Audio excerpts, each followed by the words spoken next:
acrescentar vida aos anos e não apenas anos à vida. Para estudiosos do envelhecimento, é disso que se trata pensar a longevidade. Em 1910, a expectativa de vida de um brasileiro era de 34 anos. Hoje, esse número é de 77 anos. É fato que estamos vivendo mais. Mas será que estamos vivendo bem? Meu nome é Beatriz Hermínio e esse é o segundo episódio do Onde Mora a Velhice, um podcast sobre os fatores que estão por trás do envelhecimento saudável de uma população.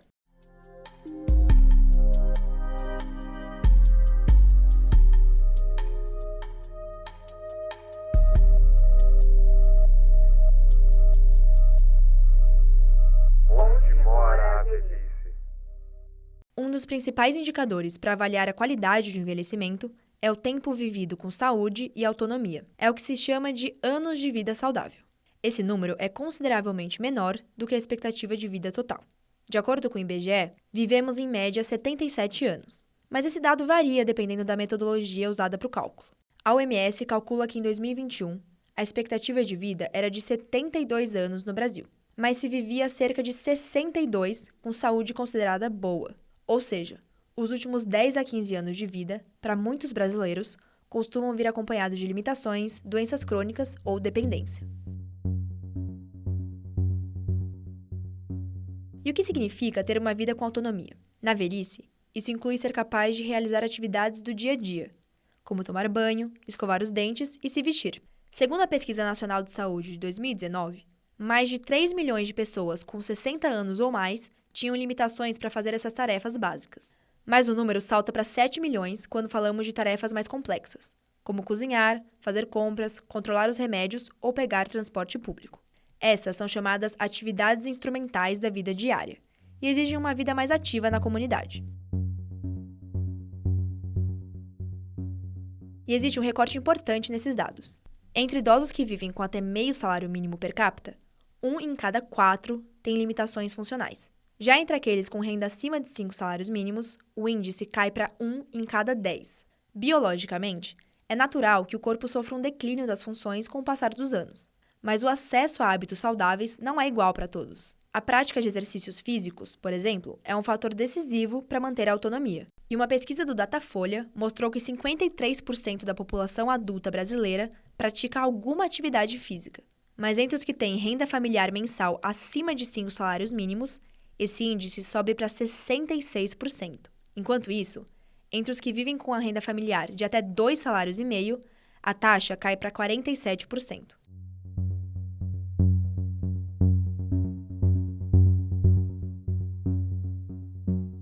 Mas quando a gente precisa de cuidado, quem cuida da gente? A médica geriatra Carla Giacomin é especialista em políticas de cuidados de idosos e consultora da OMS para políticas públicas e envelhecimento. Carla, do que estamos falando quando falamos em longevidade? É muito importante a gente ter essa noção de que a longevidade é uma conquista da humanidade, né? E a gente pensa sempre em longevidade na forma de uma longevidade ativa, de uma longevidade saudável. E pela primeira vez, a Organização Mundial de Saúde, quando definiu a década de envelhecimento saudável, incluiu também a possibilidade de oferecer cuidado. Ao estabelecer a década de envelhecimento saudável, de 2021 a 2030, a OMS destacou o cuidado como uma de suas 4 áreas prioritárias. A primeira envolve combater o preconceito de idade e mudar a forma como vemos o envelhecimento. O segundo pilar propõe que as comunidades fortaleçam as capacidades das pessoas idosas, promovendo participação e autonomia. O terceiro foca em garantir serviços de saúde integrados. E, por fim, o quarto, assegurar o acesso a cuidados de longo prazo para quem precisa. Mas, afinal, por que políticas de cuidado são importantes? Por quê? Porque a gente aprendeu a entender que quem envelhece de forma ativa é legal, é bacana, e quem envelhece de forma demandando cuidado é como se fosse uma pessoa que falhou no seu projeto de longevidade. E na maior parte das vezes isso não é verdade, porque o que garante uma longevidade saudável é o acesso a direitos fundamentais. Acesso a direito à educação, acesso a direito à saúde, acesso a direito a uma habitação saudável, a uma mobilidade urbana, a segurança pública. O conceito de envelhecimento ativo se contrapõe à ideia de que idosos são apenas receptores passivos de serviços de saúde e assistência. Para a OMS, envelhecimento ativo é definido como a otimização de oportunidades de acesso à saúde, participação social, segurança e educação pela terceira idade. Mas no episódio anterior, eu citei a antropóloga Gita Grindebert para falar do conceito de reprivatização da velhice. No livro A Reinvenção da Velhice, ela alerta para o perigo do envelhecimento ativo, que seria transformar o direito de escolha num dever, numa obrigação de todo cidadão e até mesmo das famílias. Mesmo porque ela afirma que os recursos para envelhecer com autonomia não são distribuídos de forma igualitária. Isso para nós é fundamental, a gente construir uma mentalidade, mudar o nosso formato, como nós fomos acostumados a viver. Porque nós fomos acostumados a viver enxergando pobreza como parte, né? Enxergando que algumas pessoas moram mal, algumas pessoas moram na rua, algumas pessoas não têm direito a uma educação de qualidade, como se isso fosse problema delas. Não é, é problema nosso, porque isso vai repercutir na nossa longevidade, né, como país, tá? E o que a gente percebe hoje também, por que que é tão importante? Porque quanto mais desigual é essa longevidade, maior vai ser a demanda de cuidado exatamente para a população mais pobre. Em 2023, a taxa de idosos em situação de pobreza era de 11,3%. Mas o grupo de idade mais atingido pela pobreza são as crianças, com uma taxa de quase 45%. Os dados são da Pesquisa Nacional por Amostra de Domicílios Contínua, de 2023. Para Carla, ao favorecer que mais pessoas saiam da linha da pobreza e tenham acesso a direitos fundamentais, estamos também favorecendo um país melhor nesse aspecto. Não que não haja pessoas ricas e pessoas de classe média precisando de cuidados, não é isso. Mas, quando uma pessoa mais rica demanda cuidado, ela vai comprar esse cuidado, né. Enquanto a pessoa mais pobre, ela vai ter que sair do mercado de trabalho para cuidar, impactando todo o circuito, tanto a vida dela, né, quanto da nossa própria sociedade, porque a gente tira pessoas do mercado de trabalho, quando essa tarefa de cuidar acabar, ela vai estar mais velha, menos qualificada, não vai ter contribuído para a seguridade social, então vai estar mais suscetível a demandar renda no futuro. O envelhecimento é resultado das escolhas, oportunidades e políticas vividas ao longo da vida, e cada etapa vai ter seu impacto na terceira idade. A gente acredita que quando a gente vai envelhecer, a gente precisa de políticas de cuidado, tá? Em qualquer etapa da vida, nós precisamos de políticas de cuidado, seja para o bebê, seja para o adolescente, seja para o adulto, em qualquer ponto. Só que em muitos desses momentos, eu parto de um cuidado que no início é intenso e a partir de algum ponto a criança, o adolescente vai ficando mais independente e a demanda de cuidado tende a diminuir. E por sua vez, a pessoa também assume o seu próprio cuidado, então eu tenho um direito ao meu autocuidado. Na questão na faixa etária dos mais velhos, dos mais longevos, dos octogenários, nonagenários, nós sabemos hoje que no nosso país, 52% das pessoas com mais de 80 anos já apresentam alguma limitação no autocuidado. Seja na mobilidade, seja por questão cognitiva, seja, por incontinência, né, alguma situação assim. As instituições de longa permanência são o que se chamava de asilos. Hoje, um termo mais aceito é casa de repouso. Nessas instituições, abreviadas como ILPIs, vivem idosos com perda da capacidade de autocuidado, que sofrem alguma violência ou têm vínculos familiares fragilizados. São pessoas que precisam desse cuidado. Quando a pessoa não tem família, ou quando a família não consegue ofertar o tipo de cuidado na intensidade que aquela pessoa demanda, existe a possibilidade de ir para uma instituição. Por exemplo, a minha avó teve 16 filhos, a minha mãe teve 4 filhos e eu não tive filhos. Isso se chama transição demográfica, né? Você sai de um lado para o outro. A minha mãe hoje eu moro a 320 quilômetros da minha mãe. Então, eu sou filha dela, mas quem garante que eu vou cuidar dela, né? E eu sou a caçula dos meus 4 irmãos. Se tudo correr bem, eu vou ser a última a morrer. Quem vai cuidar de mim? O fato de ir para uma instituição não significa por si só que todos os moradores desses lugares são dependentes.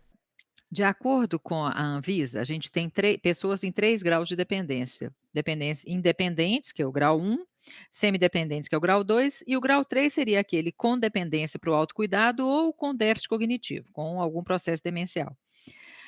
No Brasil, a gente ainda tem pessoas que chegam para morar na instituição com muita independência.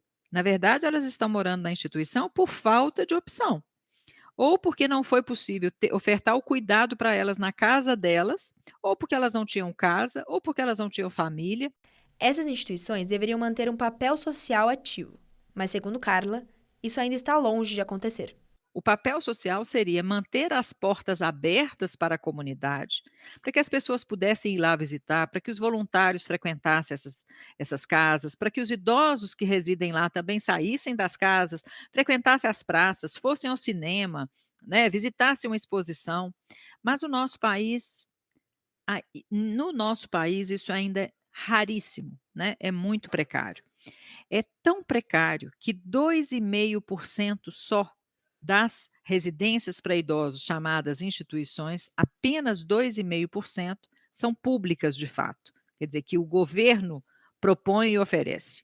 A Carla Jacomin faz parte da Frente Nacional de Fortalecimento das ILPIs, que busca dar visibilidade e qualificar o cuidado prestado nesses espaços. Não significa que essas instituições privadas não prestem também uma função social. Também prestam. Mas o que eu acho mais grave é a falta de transparência nesse percurso. Porque, por exemplo, se você precisar, se seu pai precisar, se sua avó precisar de uma instituição, de ir para uma casa dessas, onde que você busca? Quem que você procura? Né? Se você tem dinheiro, você vai buscar, né, aquela que oferece o conforto, os serviços que o seu dinheiro pode comprar. Mas se você não tem, você vai ficar sujeita, né, a instituições muitas vezes voltadas para a caridade, porque isso é uma parte histórica da nossa sociedade, né, todo o cuidado à pessoa idosa sempre veio muito atrelado à filantropia e à caridade, ou você vai comprar esses serviços de instituições que vão cobrar pouco, mas oferecer menos ainda. Nós não sabemos até hoje, Beatriz, quantas instituições existem no Brasil. Esses números que eu te apresentei são números do censo do Sistema Único de Assistência Social e de um censo que a Frente Nacional fez para levantar o número de instituições que existiam no Brasil. Mas, nós não temos um cadastro.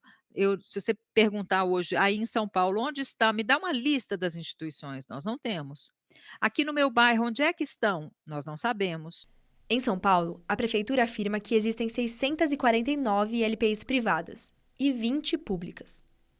O dado foi obtido via Lei de Acesso à Informação, com base no registro de licenças sanitárias ativas. Mas não há dados qualitativos disponíveis para acesso hoje. Quem que trabalha lá? Qual que tipo de serviço que é ofertado lá? Nós não sabemos. Então, isso fala dessa dificuldade, né? Dificuldade com o envelhecimento e dificuldade com as políticas de cuidado, porque a nossa cultura é uma cultura familista, ela atribui à família esse dever de cuidar. E uma cultura sexista, ela atribui à mulher, dentro da família, a obrigação de cuidar, né? Isso tudo precisa ser revisto. Em 2022, quase 30% dos brasileiros com 14 anos ou mais cuidavam de outra pessoa, fossem moradores da casa ou parentes próximos. Mas essa tarefa pesa de forma desigual. Enquanto 23% dos homens fazem esse tipo de cuidado, entre as mulheres, a taxa sobe para quase 35%.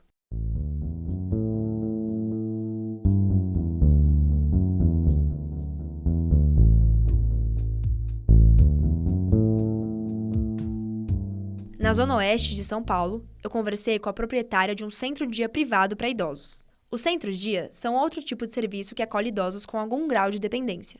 Diferente das ILPIs, eles não oferecem atendimento em tempo integral, mas um cuidado diário. Geralmente, os idosos chegam de manhã e vão embora no fim da tarde. Os centros-dia não são creches, nem serviços de saúde, mas serviços de proteção social especial. É um perfil que não é um perfil que você precisa institucionalizá-la, né? Uma ILPI que a gente fala, uma instituição de longa permanência, porque o perfil é diferente. Só que é um perfil que precisam de cuidados específicos, mas é um perfil que eles se socializam, eles fazem as atividades do dia a dia com uma certa autonomia. Só que o familiar ele precisa trabalhar, ele tem os próprios compromissos. Então, onde deixar essas pessoas, né? A Flávia Naomiano é proprietária do Naomi Centro Dia para Idosos. Na tarde da minha visita, estava rolando um bingo, que é uma das atividades oferecidas no dia a dia. 74! 74! Com uma equipe de profissionais parceiros, o Centro Dia tem nutricionista, professores de atividade como zumba, arte-terapia, oficina de memória e a fisioterapia diária, feita pela Naomi. E aí nós temos também tem parceiros, né, como cabeleireiro, manicure, né, que são serviços que a gente oferece para os familiares e o próprio familiar ele opta por adquirir esse serviço ou não. Né? A gente não fala paciente, porque aqui não é um hospital ou uma clínica, então a gente fala clientes, porque o familiar ele paga para usufruir dos serviços, né? A casa fica localizada em um bairro residencial da região do Butantã e atende 22 idosos. Alguns vão 5 vezes na semana, outros estão no plano de 2 ou 3 vezes de frequência semanal. E o centro já tem fila de espera para atendimento. A gente tem 2 planos aqui na casa, que eu falo, a gente tem o plano integral, que é das 8 horas da manhã às 18 horas, e a gente tem um plano que chama plano intermediário. Intermediário é das 10h30 às 4h30. O plano mais caro custa R$ 2.600 por mês, e o mais barato, R$ 1.950 mensais. 10! Número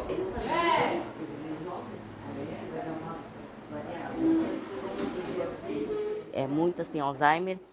E hoje eu falo que a gente conseguiu um dos nossos objetivos, que é estacionar a progressão da doença, porque mesmo com Alzheimer, pode ser que elas não lembram o dia da semana, porque quem tem demência, elas esquecem aquela memória, elas perdem a memória recente, né? Então elas perdem a memória recente, mas aquela memória passada é onde fica preservada, porque elas chegam aqui, elas lembram que elas frequentam o centro-dia, né? Muitos falam da escolinha e a maioria lembra do nosso nome, é onde a gente estimula, né? Porque é aí que entra o nosso vínculo também. Hoje elas sabem o horário de escovar os dentes, a hora do almoço, onde fica banheiro. Então eu falo, esses pequenos detalhes é onde a gente vê que, a gente já fica feliz, que é onde a gente está conseguindo um dos nossos objetivos, né? Sim. Que é estacionar a doença.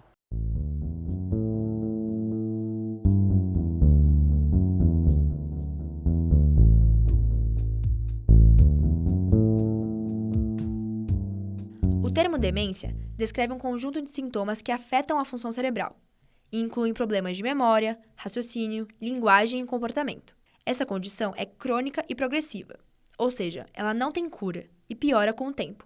Mas existem tratamentos que reduzem a progressão da demência, como remédios, terapia e estímulos cognitivos.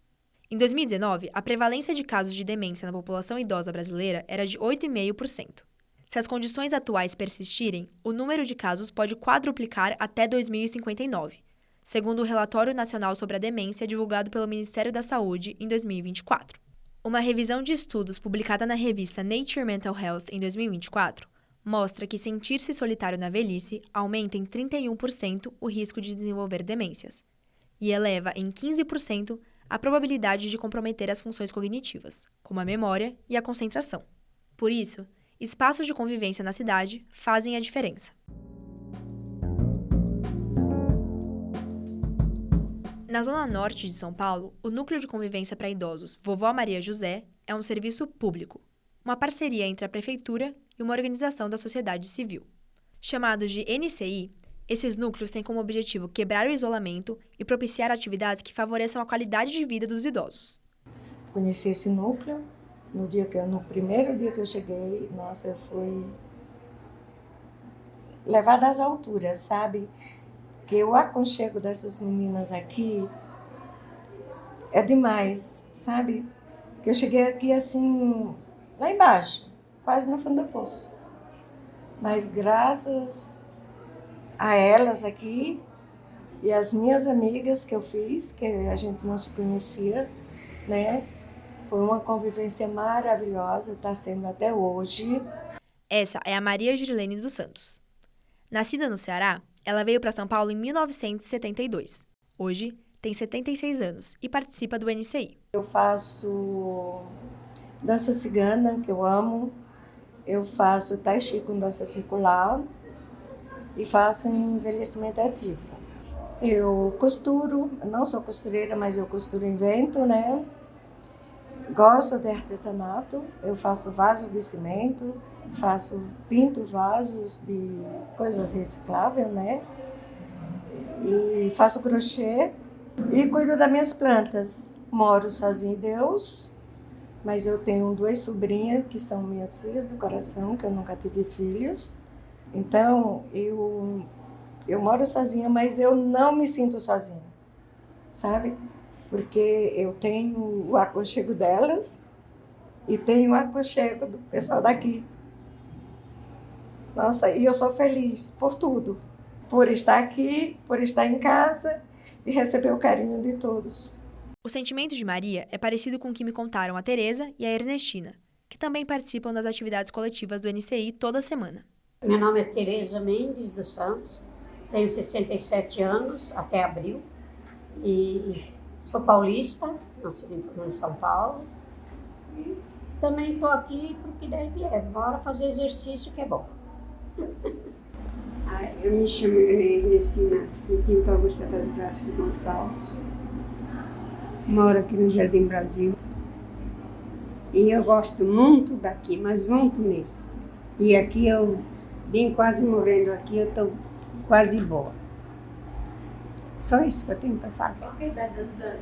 92 anos. A Ernestina conta que quase não andava quando conheceu o núcleo, inaugurado há menos de 2 anos na Vila Medeiros, zona norte da capital paulista. E eu me sinto muito bem aqui, sou muito feliz, porque aqui eu vim meio adoentada e estou boa. Melhorou? Oh, mas 100%. É? Estou. Que eu quase não dava para andar com as pernas.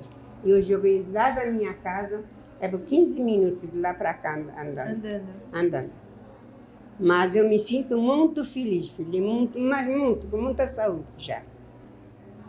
Mas trabalhei muito.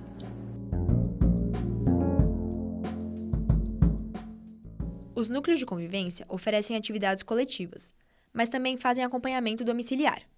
No Vovó Maria José, são 280 atendidos no núcleo e 76 a domicílio.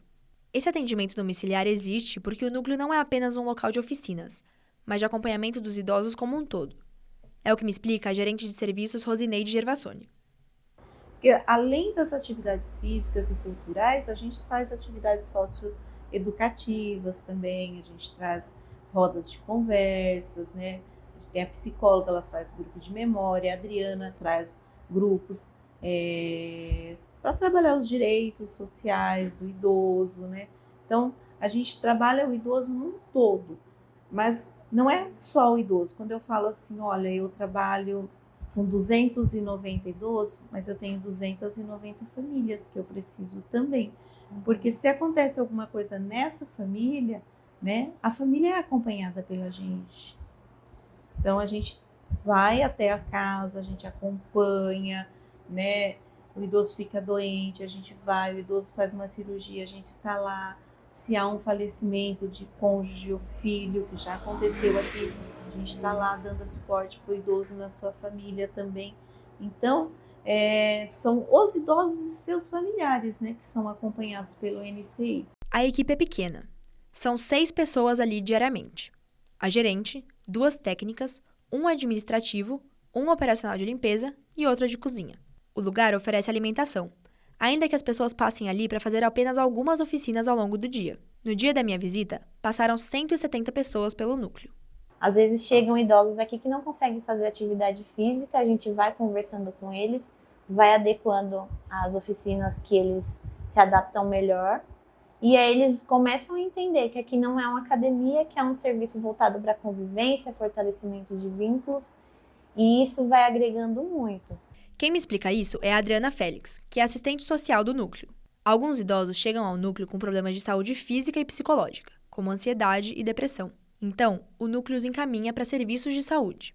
O fortalecimento de vínculos diz respeito tanto a laços comunitários, para evitar o isolamento social, quanto a laços familiares, que às vezes foram rompidos. O isolamento social é muito grande. Nós temos uma idosa que ela vivia nesse isolamento social e ela tem um filho porque a família, ela foi mãe solteira e naquela época ser mãe solteira era um crime, né? Era para eles. Então eles meio que abandonaram, a família abandonou ela e ela lutou sozinha para criar esse filho. E esse filho hoje ele está super bem, ele tem uma faculdade, ela trabalhou para sustentar ele e para dar faculdade para ele. E aí ele sentia agora vergonha dela, porque ela não é estudada e ele, num emprego bom, estudado. Então, qual é o nosso papel? É trabalhar esse filho, né? E a gente já resgatou ele bastante. Tanto que eu fiquei tão feliz que no Natal ele pegou a mãe dele e foi fazer um passeio com ela, foi viajar com a mãe. Você pensa, e o NCI tem o quê? 1 ano e 8 meses, esse NCI. Eu tenho uma idosa, uma afinada idosa que dizia, NCI é vida. Então eu gravei muito isso. Ela sempre olhava dentro do meu olho e falava, NCI é vida. Então, NCI é vida. Qual que é a coisa mais importante da vida para vocês atualmente? Uma coisa. Saúde. A minha saúde e esse núcleo aqui que nos trouxe mais saúde ainda. Minha saúde, do marido, dos filhos, aqui a NCI, onde a gente se sente acolhida. Fiz um monte de amizade aqui, a gente fica solinha no WhatsApp.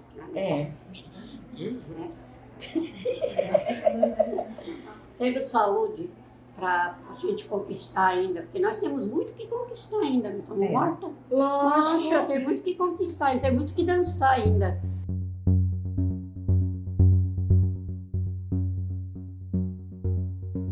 Enquanto algumas iniciativas tentam responder às demandas do envelhecimento, o Brasil ainda enfrenta desafios estruturais. A geriatra Carla Jacomin reforça que o desafio de garantir uma longevidade saudável é urgente. Essa é uma questão atual. O primeiro desafio é saber que não é no futuro, é no presente, porque o Brasil está sempre postergando lidar com a questão do envelhecimento. Então, quando eu comecei a fazer geriatria há 30 anos, eu estudava que em 2025 o Brasil ia ser a 5ª população mais velha do mundo. 2025 já chegou. E hoje a gente fala assim, não, em 2050 o Brasil vai ter 33% de idosos. Então, é como se eu nunca enfrentasse a realidade que está posta. Só que nós não construímos recursos, políticas de apoio para lidar com essa realidade. Por isso, cuidar da velhice exige refletir sobre a forma como lidamos com áreas como saúde, trabalho, mobilidade e educação desde a infância. E quando a gente chegar na vida adulta, que a gente tenha tido uma qualificação profissional legal, que a gente tenha condições de trabalho mais salubres, mais corretas, né? Que a gente tenha direito a descanso. E quando a gente ficar mais velho também, que a gente tenha direito à aposentadoria de qualidade, né? Convívio familiar, tudo isso. Porque a vida é um curso, né? E aquilo que aquilo que você viveu na infância te repercute até o último dia.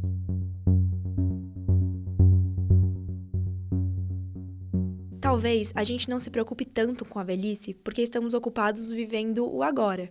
E faz sentido. Mas nem por isso deixamos de refletir sobre o futuro. Ou será que deixamos? Esse é um assunto que definitivamente não se esgota em 2 episódios. E ainda pode e deve ser muito explorado.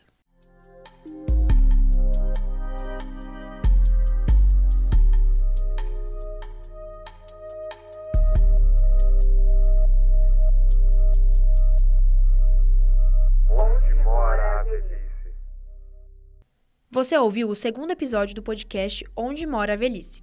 Ele foi pensado e roteirizado por Beatriz Hermínio como trabalho de conclusão do curso de jornalismo da Escola de Comunicações e Artes da USP. O programa foi editado por Beatriz Hermínio. A vinheta é de Gabriel Guerra.